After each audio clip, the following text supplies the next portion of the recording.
বিএনপির পক্ষ থেকে যারা আসলে বিভিন্ন আসনে দাঁড়িয়েছে অথবা জামাত, যে তারা আসলে তাদের নির্বাচনী আসনে কত টাকা পয়সা খরচ করছে, এটা তো আরপিওতে মানে বলা আছে একটা অ্যামাউন্টের কথা, সেটা নিয়ে আলোচনা হতে পারে যে সেটি আসলে কতটুকু, সেটি দিয়ে আসলে কতটুকু প্রচারণা করা যায়। নির্বাচনের তফসিল ঘোষণার পর থেকে হ্যাঁ, কিন্তু না সেটি কিন্তু শুরু হয়ে গেছে। দেখেন, আমাদের এই যে নতুন রাজনৈতিক বন্দোবস্ত, যখন আমরা তৃণমূল পর্যায়ে যাচ্ছি, তখন কি হয় যে সাধারণ মানুষের সাথে আমরা যখন কথা বলি, তখন আমরা বলি যে আচ্ছা আপনি মানে এলাকাগুলো তো দেখবেন যে পুরো মানে পোস্টার দিয়ে একদমই ঢেকে ফেলা হয়েছে, এবং তখন আমি একজন দুজনকে জিজ্ঞেস করি যে আপনি কি ওনাকে চেনেন, তখন বলে যে না চিনি না।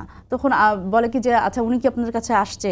হ্যাঁ আসছে। তখন আমি জিজ্ঞেস করি যে আচ্ছা উনাকে আপনি কেন ভোট দিবেন, মানে কি কারণ? তখন উনি মানে এরকম হয় যে মানে ওনারা একটু দ্বিধাদ্বন্দ্বের মধ্যে পড়ে যায় যে কেন ভোট দিবে ওনারা আসলে জানে না, কিন্তু তাদের কিছু কিছু বিষয় তাদের মাথায় আছে।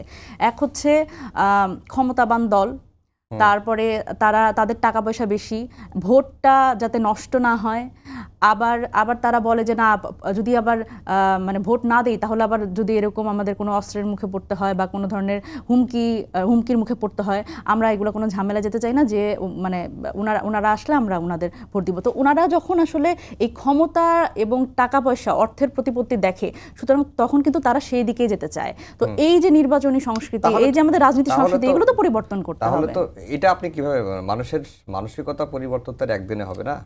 না, ওই যে এখন আমি তো ওটাই বললাম আর কি, যেটা হচ্ছে যে আমাদের অর্থের প্রভাব, আমাদের অস্ত্রের ঝনঝনানি এবং মানুষকে যে একটা ভীতির সংস্কৃতির মধ্যে যে আমাদের রাজনীতিটা চলে গেছে নির্বাচন কেন্দ্রিক। এবং আপনি একটা খুব মজার জিনিস খেয়াল করবেন, সেটা হচ্ছে এখন নির্বাচন হবে কি হবে না, মানুষ এর থেকেও এখন প্রশ্ন বেশি করে নির্বাচনটা কেমন হবে, নির্বাচনে কি আসলে কোনো মারামারি হবে নাকি মানে তারা আসলে ঠিকভাবে করে কি আসলে কেন্দ্রগুলোতে যেতে পারবেন কিনা। সুতরাং এই যে একটা ভয় আশঙ্কা মানুষের মনের মধ্যে, এইটাও কিন্তু ঠিক করার জন্য আমাদের এই দলীয় প্রভাব থেকে মুক্ত হতে হবে।